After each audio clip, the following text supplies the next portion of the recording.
Well, sometimes I look back and I just wonder, what were we thinking? What was I thinking? We went for a long, long period of time with no resources. And when I mean no resources, I mean no resources. People told us we were crazy to go all in. You know, is this really going to work? I think some of the most beautiful things can emerge through trial and through difficult times. I had been a physician for a long period of time, and I'd had a patient who came to see me, and they would ask me, Dr. Hill, what do you think about the essential oils? And I made the mistake one time of saying, I think that's one of the craziest things I've ever heard. She looked me right in the eye and she said, I am so disappointed to hear that, because that's done more for me than you or any of your colleagues or anyone has ever done for me. And it intrigued me. And over time, I became more intrigued. I became involved with essential oils. And now for the last several decades, this is all that I have focused on and all that I have done. I remember when I first came into the essential oil industry, I thought they were voodoo oils. I thought they were really, really strange. It wasn't long before I started using oils on my kids, and I was amazed at what I was able to do and how it empowered me as a mom to take charge of my family's healthcare. So I was a huge skeptic. Parents were educators. My father was a professor of physics. So I just wasn't raised with anything but allopathic Western medicine. I learned over the years how effective they were and can be, especially if they're pure. When you make a claim that your product is 100% pure and you don't know that it's 100% pure, that's an integrity problem.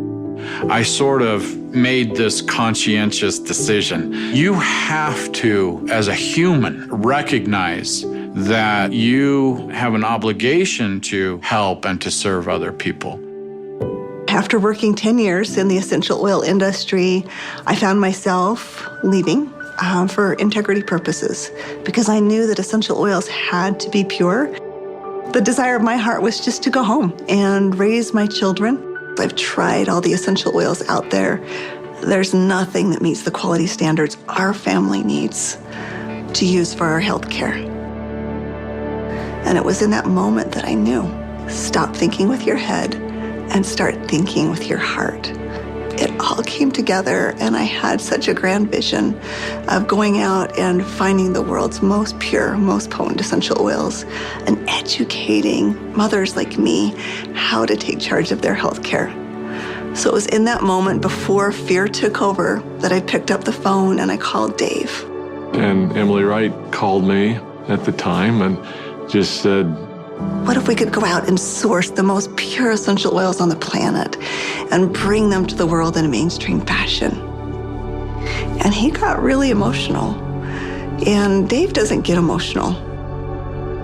And actually it was that right then and there. That was the genesis for me. And I just kind of felt strongly like, yeah, we're going to start a company. So I hung up the phone with Dave. I picked up the phone and I called Dr. Hill. And as I called him, I still remember he kind of giggled. And I said, Doc, this isn't funny. I'm serious about this. What if we could go out and find these pure oils like we've always wanted to do? And what if we could educate people to really understand the power behind these oils? And he said, no, Emily, I'm not laughing because I think your idea is crazy. I'm laughing because I was just getting ready to call you and ask you the very same question. It started with an initial little small meeting in an Italian restaurant. In the far corner, and we met for 5.5 hours until they finally kicked us out of the restaurant because we weren't buying food anymore. And we just started to dream. We would meet anywhere we could find some space to meet. And it was in some strange places. Of course, the basement of the Normal Library was one. We got too rambunctious and they finally kicked us out of the library. Sometimes it was in the basement of our homes. I remember not telling my kids, that I was unemployed and starting a new thing, but the dad was working on a project in the basement. As I did the business plan, I started to realize that this was going to be big. I just knew that with such a good team and product that had changed our lives, we felt like this was going to be significant. So as we began in the spring of 2008, that's when we had a massive falling out with the housing market in the United States. And there was a lot of panic and a lot of fear. We looked at starting this company. The first thing you think is, I got to raise money. I've got to get capital. And we set out to do that initially. And actually ended up, the four of us, back in New York City, visiting with some very high-profile people. And as we gathered together that next morning at that conference table, and we've got, all of these Manhattan-style managers that are meeting with us, and they quizzed us for hours. Finally, at the end of the day, they looked at us and they said, "We believe that your business model is going to work. We believe that you will be successful, and we want to fund your venture. We'll give you $5 million. And we all, of course, felt extremely elated. They were willing to fund the company, but of course they were interested in 51% and control. And I just remember the feeling we had as we walked away from that conference table. And the four of us found ourselves in front of the Statue of Liberty. And I remember looking across the water. Almost as if on cue, as I recall, we all just grew somewhat silent. And as we looked out over the water, and I looked at the Statue of Liberty, what rung true to me is we're doing this to give people freedom. And if we take their money, we can't make people free. And we can't make this dream that we have a reality, because they'll never allow us to bring the quality of essential oils that we know we have to have to light. Because they'll be looking for an exit strategy, they'll be looking for a return on their investment, and that can't be part of the equation. I remember standing right next to Dave Sterling, and Dave looked at me and in kind of a somewhat shocking way, he asked me, "How much money do you have, Doc?" And I said, I don't know. And he said, "How much can you pull together?" And I said, "I don't know." And he asked each one of us in succession, and before we left the park that afternoon, we had made the decision that we were unable to take any resources from anybody, and instead, we would all leverage everything we have. We took the equity out of our homes, we cashed out 401ks, we liquidated everything we owned in order for this dream to come to fruition. And so as I expressed this to my wife, I remember very clearly, she just looked at me and said, "Well, I trust you. You'll take care of us, and we'll be fine." And we had family members even come to us to say, "You're foolish. Your family is going to be homeless." So we went all in, everything. We didn't hold anything back. We thought it would be for just a couple of months that we went without any income, but it was 13 months. Those final months, we're eating almonds and yogurt and telling our kids they can't go to dance practice and they can't play sports because we don't have enough money. But having that belief that it was all going to be worth it. And I remember a day that we had $5,000 left in our account. $5,000 because we just put together this big oil order. And we didn't know how we were going to make payroll. We didn't know how we were going to make commissions.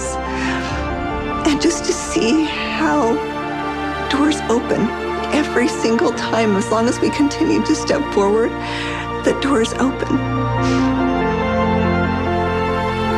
People ask me sometimes, how are you guys able to do what you did? And, but everybody rolled their sleeves up and we did every job. We did this job, this job, this job. I was supposed to go out and find these precious oils.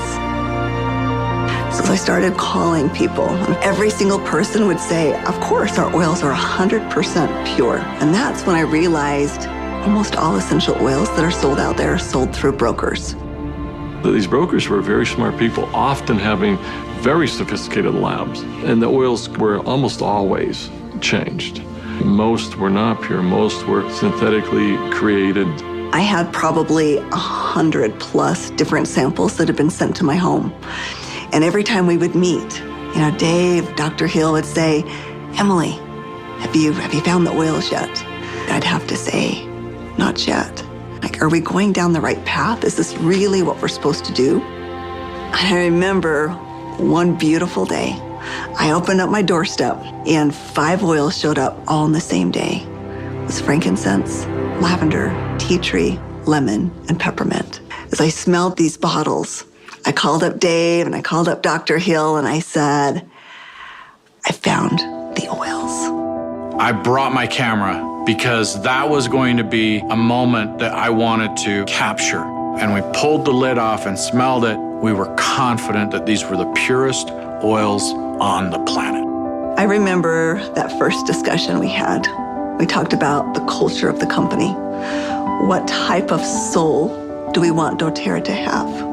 And we realized that these oils are experiential. And we realized it had to be a person-to-person model. We had to bring people together.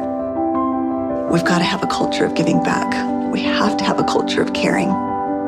Locking arms with the people who are putting the seeds in the ground, who are harvesting these products. It's making sure that their needs are met. As I look back on it today with doTERRA, it's overwhelming to me to see the impact it is around the world. There was a lot of sacrifice, but again, those are days we look back on, with some pride. Sacrifice is a really important piece. Today, we've empowered nearly 8 million families all around the globe. We're now filling 315,000 bottles of oil every single day. And just to think about it on that scale just warms my heart, knowing that every single bottle is changing somebody's life on both sides of the bottle. I believe every single person in this world needs essential oils. Essential oils are the great equalizer. We have single-handedly changed the acceptance of essential oils in science and in medicine. We are so committed to this work. We are so humbled to be stewards of what nature has created so perfectly for us. And we're so grateful for all of our amazing employees, for all of our amazing wellness advocates, for all of our amazing customers all around the world.